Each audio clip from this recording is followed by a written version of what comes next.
ஏன்னா நான் பேரம்பை கேட்டுட்டேன், அதனால சொல்லலாம். என்ன வேணும்? ஐயா சொன்ன மாதிரி குடும்பத்தோடு உட்கார்ந்து பேசணும். கொரோனா கொடூரமான நோய் தான், தீமையெல்லாம் செஞ்சது. ஆனால் ஒன்றுங்க, எல்லாரையும் ஒரு இடத்துல உட்கார வச்சிருக்கு. ஒரு பையன் கூட கேட்டான், ரொம்ப நாளாக இங்கேயே தெரிவது யாருன்னு. உங்கள் அப்பாடாரு. அவனுக்கு தெரியல, ஏன்னா அவர் தினம் ஆஃபீஸ் போயிடுவார் 7 மணிக்கு. இவனுக்கு வர்றதுக்குள்ள அவர் வரது இவன் தூங்கிடுவான். இந்த நேரத்தில் இந்த கூடி உட்கார்ந்து பேசுதல் இருக்கு.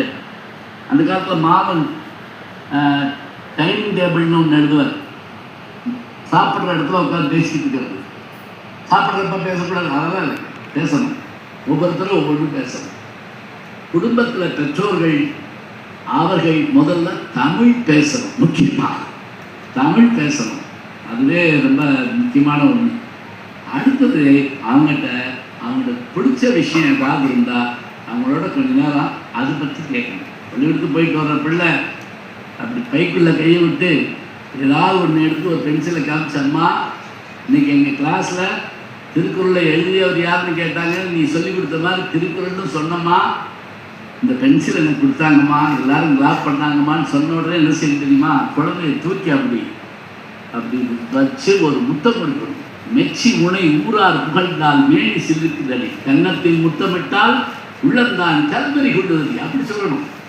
அது போல அந்த பென்சிலை காமிச்சு இதே கொடுத்தாங்க உனக்கு ₹1,00,000 கட்டுறேன் இந்த பள்ளிக்கூடத்துல, அந்த டீச்சருக்கு வாட்டம் அப்படி சொல்லக்கூடாது. அந்த குழந்தையோட கொஞ்சம் பேசணும். அம்மா அப்பா அவங்களுக்குள்ள கொஞ்சம் பேசணும். ஒரு காலத்துலங்க ஏகாந்தவன் வீட்டில் அப்பா அம்மா பேசுகிறப்ப நான் கேட்டுக்கிட்டு இருப்பேன், அண்ணன் தம்பி பேசுகிறப்ப நான் கேட்டு, சுஜாதாவை பற்றி பேசுகிறப்ப நான் கேட்டுக்கிட்டு இருப்பேன். சினிமாவை மட்டுமே பேசுகிறாங்கன்னு இல்லைங்க, அவங்க சொன்ன மாதிரி எல்லாத்துலேயும் வந்துருச்சு எல்லாமே. ஆனால் அத்தனைக்கு மேலே நாம் அதில் இருக்கக்கூடிய சிறப்பை சொல்லணும். இப்போ பாரதி பாஸ்கர் மேடம் என்ன அழகாக சொன்னாங்க, கற்பவைன்னு ஒரு சொல் போதுன்ட்டாங்க, அவ்வளோதான் போதும். எது வேணுமோ அதை படி, அம்பட்டையும் ஞாபகம் வச்சுக்கணுமா வேண்டாம். அந்த திருக்குறளில் இன்னொரு அழகு இருக்குங்க, அவங்களுக்கு தெரியும், நேரம் இல்லாமல் விட்டுட்டாங்க. இன்னொரு இப்போ அழகு, இதில் துணைக்காலே கிடையாது. முதல்ல துணைக்கால் என்னன்னு தெரியுமா உங்களுக்கு? துணை எழுத்துனா தெரியுமா? இப்போ நான் எழுதுன்னு வச்சுக்கலேன், அதில் ஒரு துணை எழுத்து இருக்கு. எண் அப்படின்னு எழுதுனா அதில் துணை எழுத்து இல்லை.